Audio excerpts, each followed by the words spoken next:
Welcome to the first episode of this podcast. The name of this podcast is Matters and Meaning.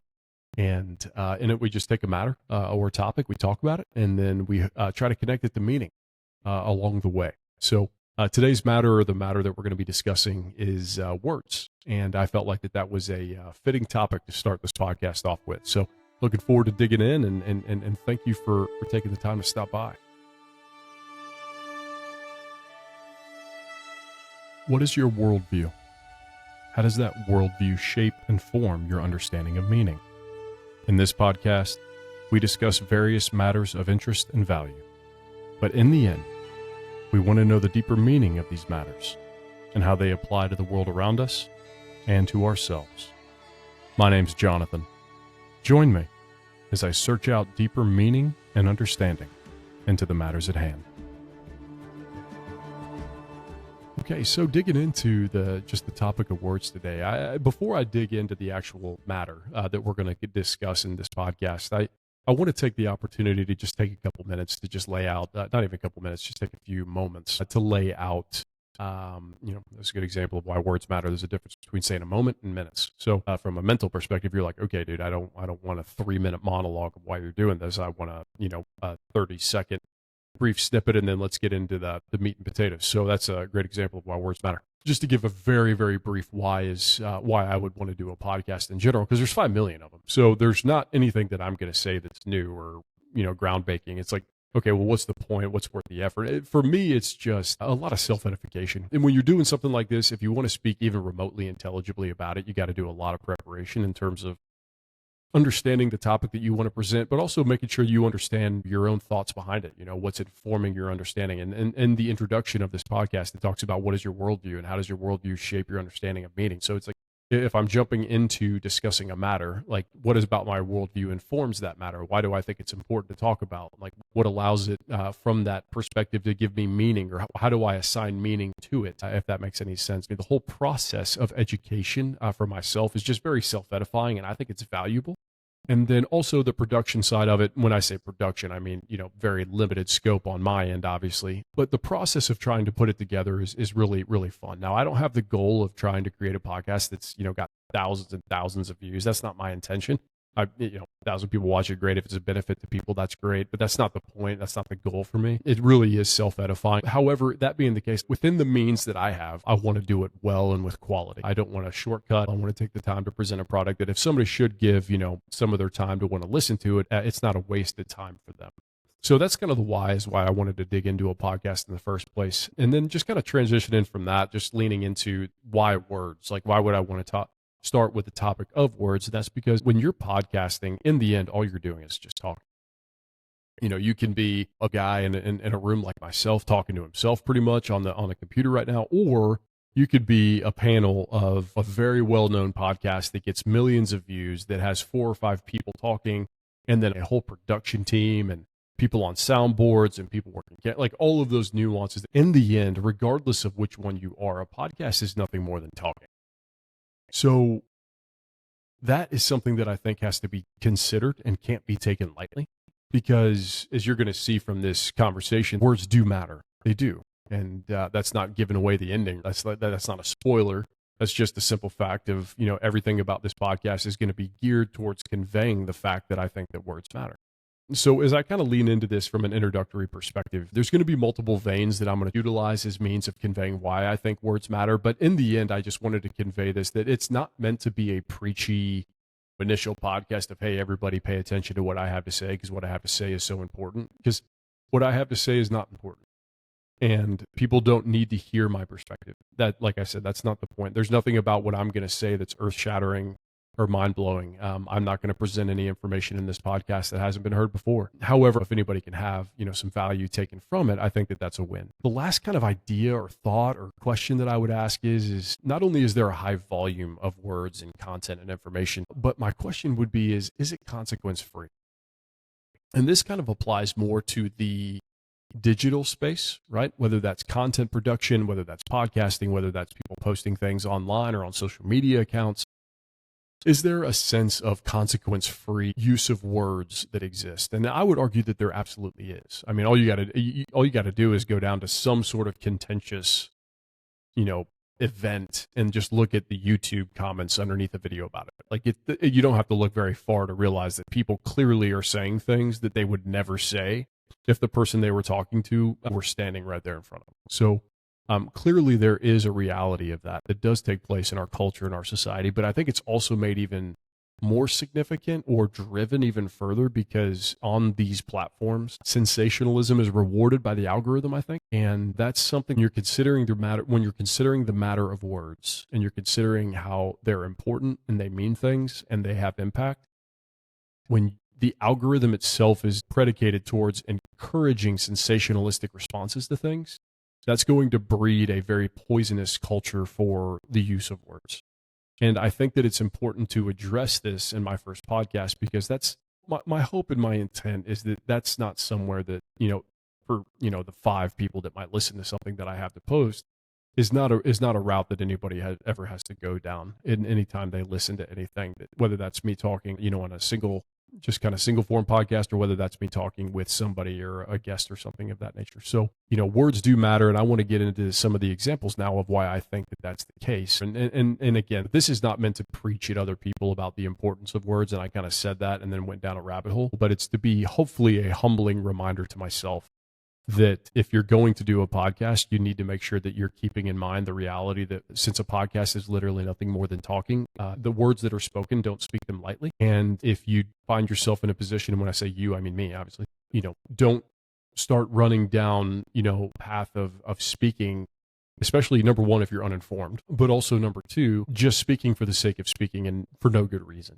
Right? Because oftentimes when that's the case, things can kind of get sideways. So it's more of a mechanism of an accountability for me individually of saying, hey, if I'm going to post a podcast every other week or every week or whatever, every single one of those needs to be considered, hey, the words that are being spoken in this matter, they can't be spoken lightly, and you need to consider them in light of your fellow human beings and the impacts that it could have on anybody who, whether they watch the whole thing or whether they listen to 5 minutes and then move on. So those are all just kind of some introductory points and things that I wanted to present up front.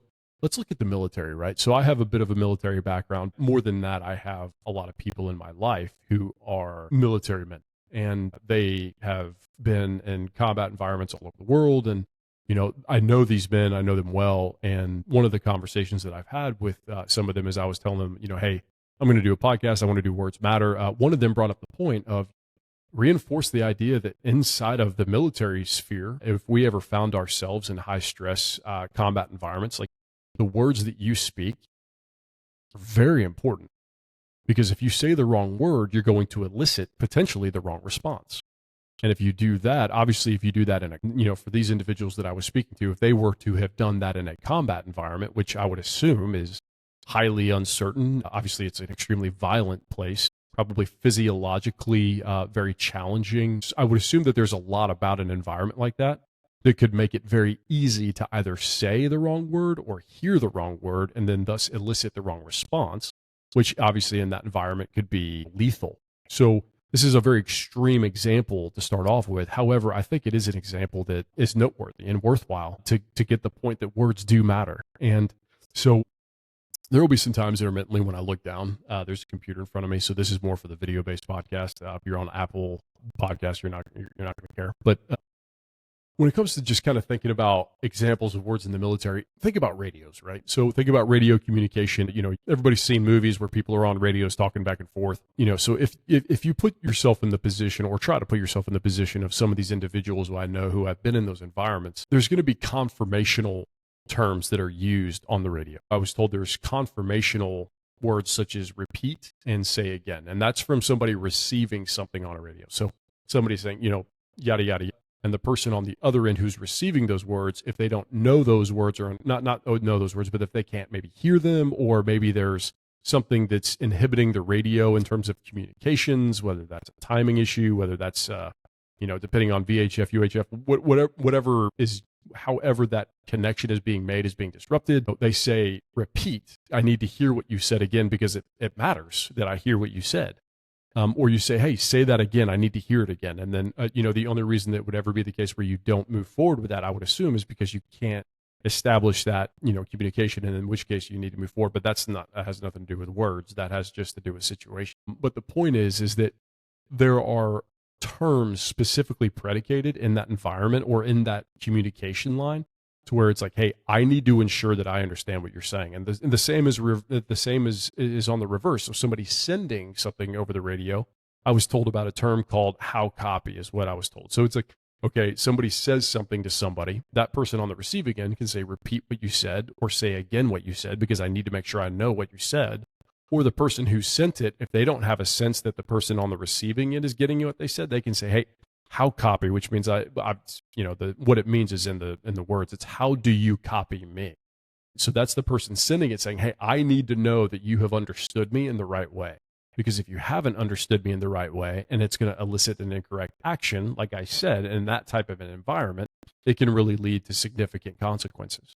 So now let's kind of taper it back a little bit. Let's take it away from such an extreme example, and then you can just apply that to day-to-day life. Say that you're in a leadership position at work. Say you're a manager at work. I worked at Dick's Sporting Goods at one point, and at Dick's Sporting Goods, when I worked there was a radio on your hip, and you had this cord that ran up into your ear, and you'd press a button, and you could.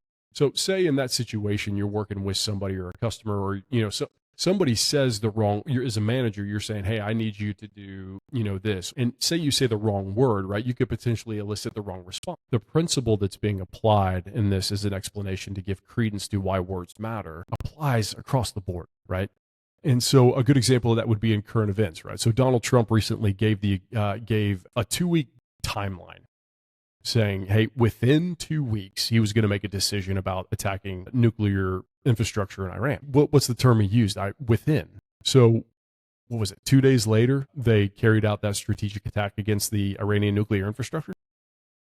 And, I think one of the things I heard was, hey, he said 14 days or 16 days or 2 weeks or whatever. And he said within this time frame, and all of a sudden 2 days later, it's like, well, there's a significant difference between saying, in 2 weeks, I'm going to do something, and within 2 weeks, I'm going to do something. This is not meant to be a political point. I'm not trying to stand here on this podcast and start saying, okay, well, I'm this or I'm that.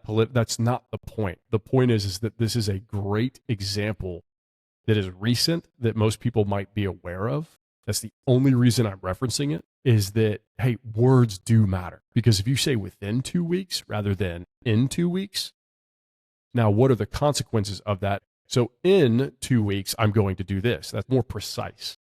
Within 2 weeks is kind of a general leading up to, and there is a deadline, but it's less precise in terms of the process leading up to it. So the words that we say, they have influence, they have impact, not just in terms of what we're saying and the outcomes, but also people's perception of those terms. So that's another example that I think would kind of be semi-connected to the military term, just because it was a strategic strike associated with it. But the point of that is not to be political or to give approval to one political side or the other. That's not my intention. My intention is that it's a perfect example of how words matter. So something else that I kind of dug into that I thought was really fascinating from a philosophical and religious perspective as it relates to words. And again, in the introduction of this podcast, I said, I asked 2 questions. What is your worldview, and how does that worldview shape and inform your understanding of meaning? So there's a book called The Universe Next Door. And in that book, he gives a definition of worldview that really resonated with me. And that is that virtually a worldview is whatever the assumptions or presuppositions that you have about the reality of the universe in which we live, and how through those assumptions, you understand how you live and live out your life inside of that reality. So a quick example of those assumptions, right? Do you assume that there is a God that exists that, created the universe? Do you assume that there is no God and that this universe is a byproduct of a just very random set of events? Like, those are 2 presuppositions and assumptions. And if you have one or the other, that is very clearly going to have impacts on how you operate inside of this universe in which you live. Okay, I have that assumption, which leads to this, to this, to this. Therefore, it specifically influences how I understand words. Like, somebody who's approaching something from, say, an atheistic perspective, or, call it a nihilistic worldview, versus somebody who's approaching it from a worldview that, they have a belief in God, right? That's probably going to result in a very different perspective based off of their assumptions about why words do or do not matter. So that's kind of a very brief general description of a worldview that I have, that I've learned about, that really resonated with me, that I thought was really good.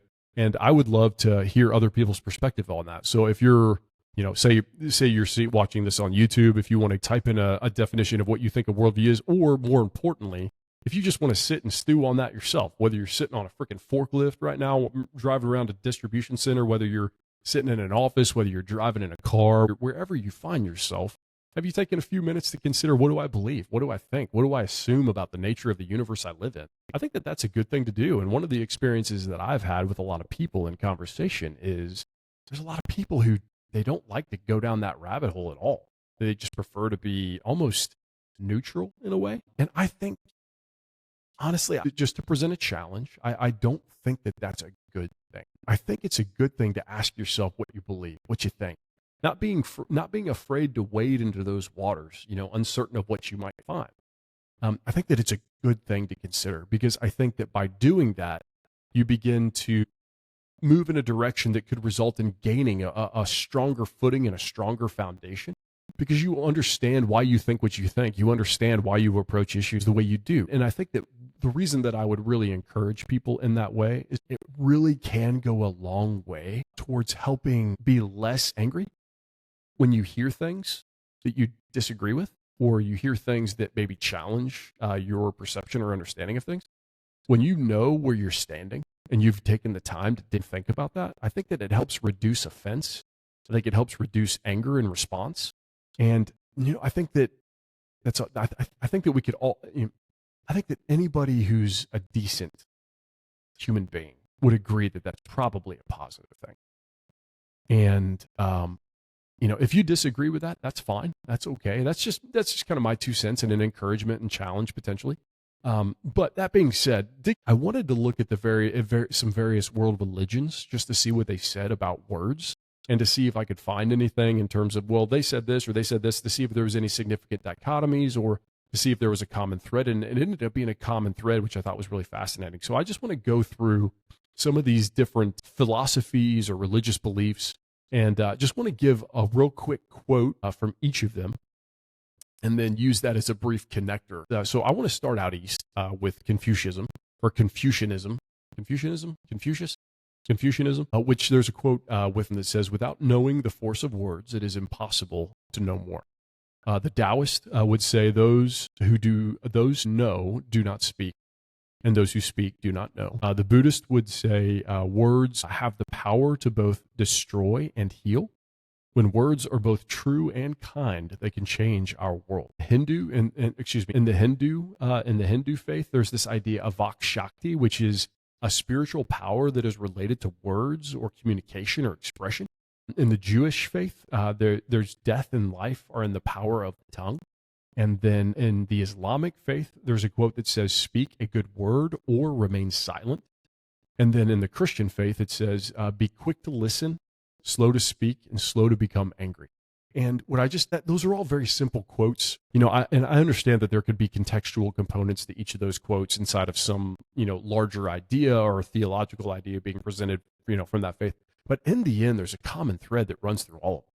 And that's that the words matter. And words can matter from a consequential perspective, in terms of they can have a very negative consequence for other people who hear them, or for ourselves. But I really thought it was a fascinating thing to look at all of these different, not only religions, but philosophies as well, all the way from the East, all the way to the West, and to see that there is a common thread that runs through them all. And I just thought that was really fascinating, because you don't often find a complete connection between a myriad of different faiths or philosophies, literally spanning the entirety of the globe. So I think that that's a really, really good example of a reminder of the importance of the words that we speak, the words that we type, the words that we, convey to other people. But regardless of the setting, they're important. You can look at any philosophy or religion around the world, and I know that there's many that are not present here. I understand that completely. But the point remains that to see a common thread running through all of these is a point that is worth really considering in terms of relating it to the importance of the words that we speak and how we speak them, not just in general, but especially how we speak them to other people.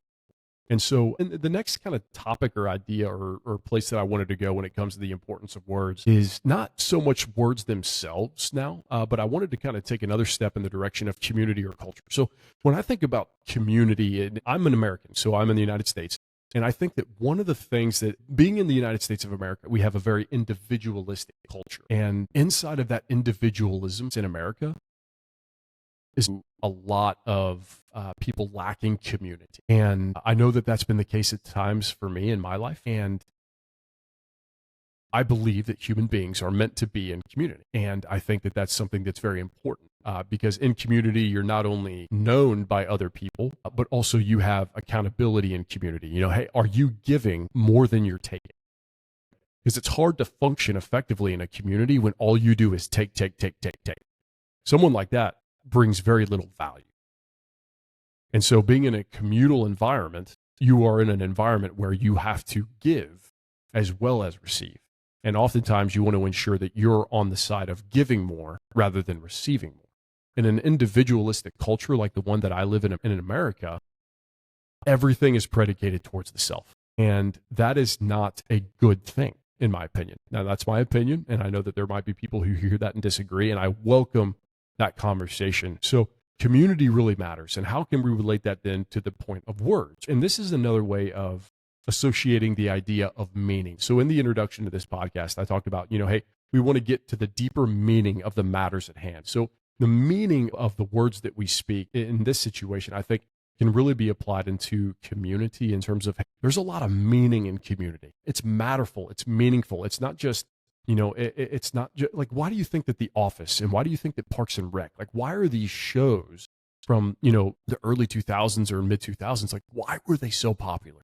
Why did they catch such fire in our culture? And why do they still kind of stand the test of time? What do they tap into that everybody's relating to so much? And it's so simple. It's community.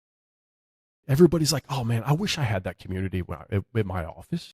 Everybody's like, man, I wish I went to work at the recreation department of the county or the city that I work for. And that I had a Leslie Knope, or that I had an Andy Dwyer, that I had a Ron Swanson there. Like, everybody wants that in their life. And so the reason I go through all of that to say is, when we think about words, what is the culture of words in which you live? Do you live in a community where there's accountability for the words that you speak? And what I'm not talking about, the utopianistic, everybody says the right thing all the time environment. That's not what I'm saying. I'm saying, do you have people, or are you in a culture or a community of people that when somebody says something really, really, really, really stupid, they have people who care enough about them that they'll at least challenge them on that. They'll at least say, seriously? Like, what do you mean by that? They'll ask that one extra question that makes them say, you don't just get to say that and it disappears into vapor. Like, what are you getting at? What are you trying to say here? What's the point? Like, let's dig a little bit deeper. There's meaning and there's purpose in that. And so when I talk about at the introduction of this podcast, and I kind of keep going back to that because this podcast, this initial one's kind of laying the framework, and I want to make sure it's clear of we want to connect meaning to these matters. So, community has meaning. We don't want to be isolated in our own little bubble where we're just saying whatever we want whenever we want because it makes us feel a certain way, and there's nobody around us who's going to challenge us on that.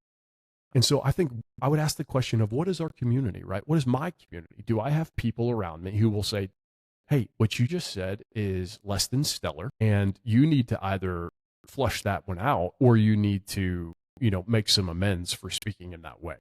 That's a very healthy thing. And there's an example of that actually that I thought was really fascinating. So 2007, there was an investigation done by Susan Cross and I.C. Uskul, potentially. I apologize that I want to be respectful in pronouncing names correctly, but and they did virtually what they did is they did an investigation, and they were part of the University of Kent in the United Kingdom. And what they did is they said this quote. They said they respond to honor relevant situations with more intense emotions and are more sensitive to sharing content in social media that could lead to shame or disrepute. And specifically what they're talking about is they did a culture investigation, and this was talking specifically about the people of Turkey. And so in the Turkish culture, they're very sensitive to sharing content in social media because the words that they're sharing and how they're sharing them, there could be the potential consequence for shame and disrepute on them and potentially on their families. And that's kind of called a culture of honor. And I think that there's a lot to be said about that. I really do. And it's like, I can't impact the culture of the nation in which I live. In terms of in any sizable, meaningful way, I can't impact the culture of the United States. However, I can impact the culture of the immediate sphere of people in which I live. I want to live in a culture of honor where I consider what I'm saying, I consider what I'm typing, because the people with whom I share community, they're going to see these things and they're going to hold me accountable for those things. And if I speak out of turn and I speak in a way that brings shame or disrepute on myself, I'm going to have consequences for that. And I think and what I want to say is consequence is not the same as censorship. What I'm not talking about is being afraid to speak freely. That's not what I'm saying. And that's going to kind of actually get into the next point, because I think there's a good connection here between the idea of culture of honor and the idea of censorship. What's a good mechanism for ensuring that we're erring on the side of using good or right or better words than erring on the side of not using good or right or better words? So my opinion is that community, accountability in that community, that is what right looks like in making sure that we're erring on the side of speaking rightly. What I do not think is the right way to do it is censorship. And I think that we see that across the world, is people trying to say, hey, these things are mean, hurtful, wrong. These words are bad. These words can't be spoken. So we are going to do everything we can to censor these. That's not the answer. Because when it comes to offense, right, being offense is subjective. Like, it's so nuanced. It's like, okay, well, I was raised in this culture. I spent time with this group of people, and I was raised in this certain way. And so therefore, as a result of that, like in our culture, certain things are going to be much more offensive to somebody in that place than is going to be to somebody who was raised in a completely different place, a completely different culture. The things that would be interpreted as offensive to them may be completely different than the other people. So it's like, hey, going about censoring something like this, it's not possible, right? There's been a lot of situations in where people or governments have tried to do it, and I would argue that it would be very difficult to point to a time historically in which, in the end, it has worked out for the better. That's an opinion, and I would be very open to a conversation about that. However, censorship is not the answer, but what I think is a really good resource is accountability and community. Being known by people, having people that you know who hear the words or see the words that you type or speak, and those are people who care enough about you that they would say, hey, what you just said, you need to flush it out and you need to explain it to me, because if it means what I think it means, what are you doing? Like, that's a healthy thing. So words mattering not only matter in terms of us saying them, but words mattering also matter from the context of having a culture and a community of words that you live in where people know you, and where people are also ready to call you to an account for the things that you say. And then it's not in an attacking or an aggressive manner. And it's also like, I want to be very, very, very clear on this point.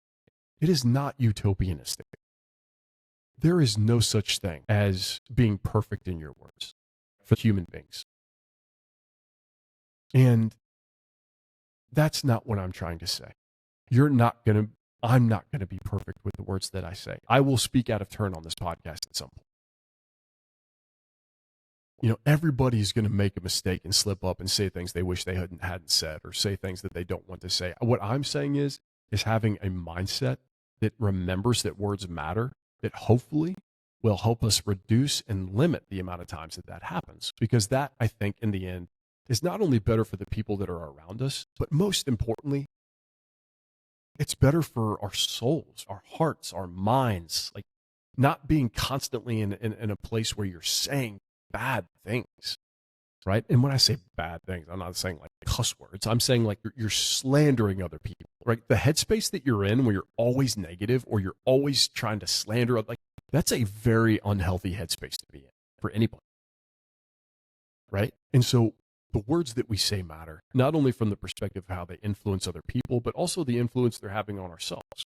And I'm not trying to say, again, like I said, and I just want to reinforce this point, I'm not talking about a utopianistic idea in which everybody's going to say the right thing all the time. That's not the case. That's never going to be the case.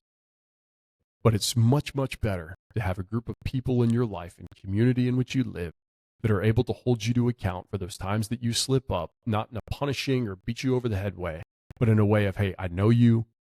I think that you need to think about what you're saying.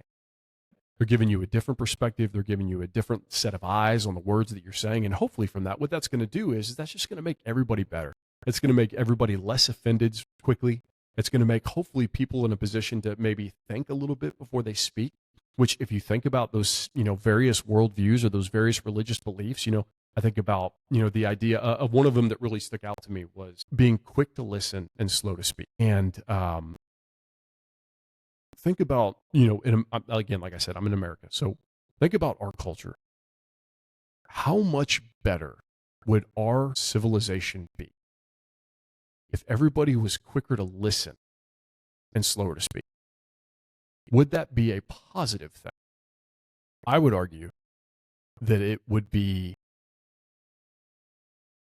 a significant change in a positive direction for our culture and for our civilization as a whole if everybody was quicker to listen and slower to speak.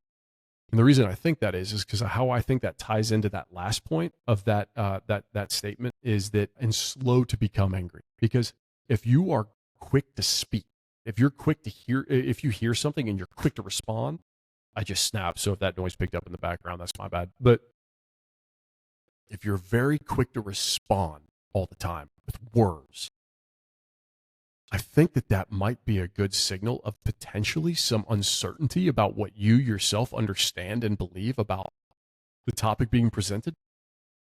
And that kind of harkens back to the worldview idea, right? Like, do you understand what you believe? Have you taken the time to dig into that so that when a conversation comes up and you're presented with something that maybe either A, pushes back against what your worldview is, maybe challenges something that you thought was concrete, all of a sudden you feel a little bit shaken because you feel not sure. If you take the time to listen, that's probably a good indicator that even though you might feel a little bit rattled, you have a foundation that's strong enough to be able to just continue to listen, be like, hey, that's all right. Just keep telling me what you're thinking. I want to go a little bit deeper. I want to learn a little bit more about what you're trying to say. And then instead of responding right away, I want to take a little bit to kind of chew on this. I want to kind of think about, hey, this is my worldview, my understanding, my assumptions about how I would operate in this, situation. And I want to apply that. And I want to see what my response would be. And I want to take the time to come up with that. And I appreciate you sharing this.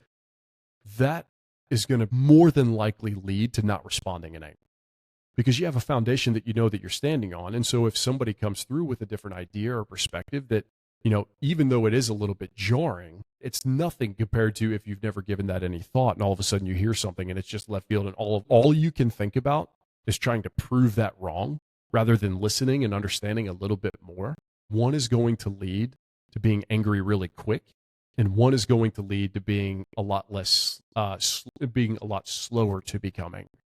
And so I just thought that was an example from those various worldviews that really stuck out to me when it comes to how words matter, why they matter, but also why the worldview that we have that informs our understanding of meaning with them matters so much as well.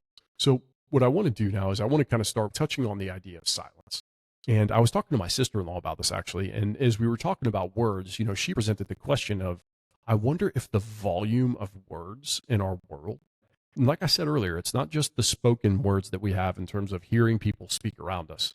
It's also the digital words, whether that's through hearing words in videos or podcasts like this, or whether that's through written words that we're seeing on, whether you're checking the news, whether you're checking a blog, whether you're checking, there's a social media posts, whatever it is that so have the amount of words that we now are dealing with and the volume of them, has it made us fearful of silence? And I think that that's a really interesting just question. And I present that not so much as a point, but more as a consideration. And the reason I say that is I reflected a lot on that. I kind of reflected on, hey, am I adverse to silence? Have I ever sat there for, 20, 30 seconds and just let everything be quiet? And do I get uncomfortable? Do I start looking for my phone? Do I start looking for, and I found that I kind of get uncomfortable a little bit, honestly. And so I just thought that was a consideration that when it comes to words mattering, it's not just that they matter in what they mean. It's not just matter in the impacts they have. It's not just mattering in, like we talked about, how that can influence our community and the meaning that we can associate the community. But it's also, words matter in that do they distract us or keep us from being comfortable in silence? So that's just a general consideration that I wanted to present, that was presented to me, that I thought was very thoughtful. And so maybe there might be some element of value there for somebody who hears that.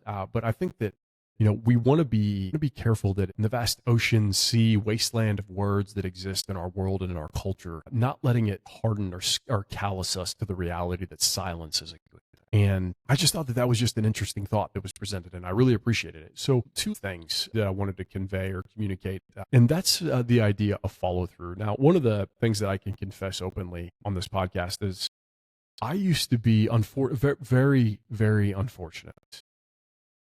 This is one of the great regrets of my life. However, it is true, and it doesn't get better by ignoring it, but it is true, is that there was a time in my life where I was a man who did not do what I said I was going to do. And that's highly unfortunate, because I think that one of the great indicators of the type of person that you would want to be around is the type of person who says something, who uses words to say or promise or commit to something, and that person follows through on what they say they're going to do. Because that person takes the words that are coming out of their mouth seriously. It's not just, oh, I'm just saying this for saying its sake, but I'm saying this and I understand that consequence of this is that I must follow through on the words that I've spoken. And I think that having been somebody who was that person who didn't consider the words that I spoke and didn't follow through on them, it kind of harkens back to what I said about utopianism, right? Like, that's not the goal of what I'm saying when I'm talking about the importance of words. I'm not saying, hey, everybody's going to get it right, because we're not, right? We're all going to mess up. We're all going to make mistakes. We're all going to say something stupid, or we're going to say something and not follow through on it. And I can give you a litany of examples in my life that I have not done that. But I woke up today, thankfully. I've been graciously presented with an opportunity to be able to, if I say a word and I communicate it to somebody, that I follow through on that word that I speak. And so I would just, when we live in a culture where words are being cheapened,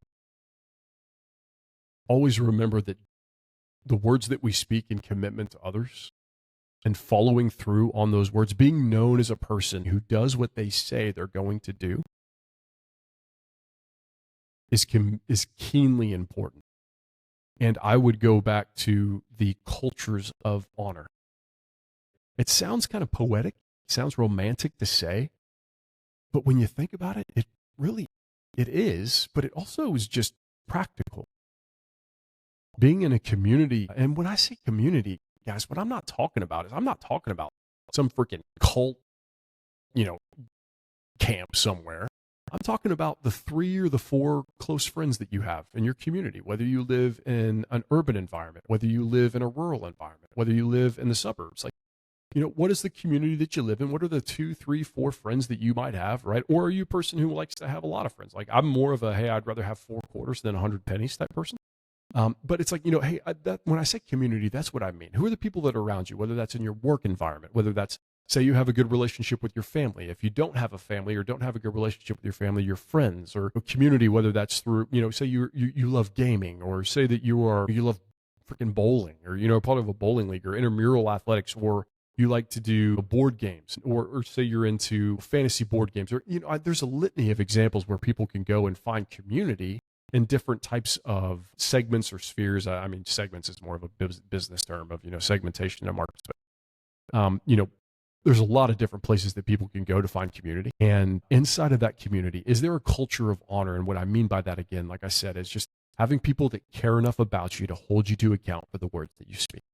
I don't think it's a weird romantic, idea. I think it's a genuinely practical, healthy thing to think about.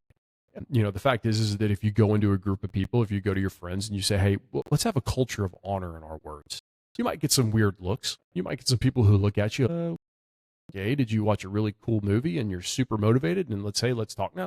No, hey, listen, I understand that. I can sound a little bit cheesy, but the heart behind it, or the intention behind it is, hey, let's take the things that we say seriously. And let's not be the type of people who just send stuff out into the stratosphere of the internet willy-nilly, but not remembering that, hey, like everything that we say, we can and will be held to account for. And so as I consider this podcast, as I consider every word that I'm speaking on this, all of this comes back to me. And it can either come back to me now and in the moment, or it can be 30 years from now. In the end, what I want to do is I want to close out this podcast just by, attaching when we consider the reality of meaning, right? So the matter that we've discussed today is words. And so what's the meaning with that? So we've talked about community. We've talked about our worldview, and we've talked about defining what a worldview is. And I've given an example of how I would define it. And I would be very interested to hear other people's definitions of what a worldview is. So if you're on a YouTube platform, please comment about your definition of a worldview, right? And what you would, or how you would define it. I'd be very interested to hear how other people would define the term or the idea of a worldview. But I just wanted to kind of give 3 different points of meaning, right, behind words. So words, number one, you use a word and it has a definition associated with it, right? But words also have meaning by impact. And it's like words influence people. Words encourage people. Words enlighten people. Words deceive people. Words discourage people. Words hurt people. Words refresh people. And so don't forget that the words that we speak, they not only have a definition behind them, right? And when we use them, we want to use them correct in context. However, words also have impact. They have impact, especially on people. And I think that it would behoove all of us to remember that reality. And I just would encourage everybody to hearken back to a time in their own life where they've had a word that was spoken that, hit in the wrong way or that hit in the right way. And use that as a great litmus test to remember, hey, words do matter. And it might be worth it to consider in my life, taking that extra minute to maybe think about what I'm saying. So that's going to be all that we discussed today, or that I present today in this individual podcast for, words and words mattering, and hopefully laying the framework and the foundation for me as I start, releasing more podcasts and just being mindful and hopefully reminded that, the words that we say do mean things. The words that we say have, impacts, and they have consequences. And it's something that we shouldn't take lightly. So if you took the time to tune in today and to have a listen, I appreciate you. Thank you for taking the time, and hope you have a wonderful and great day. Thanks.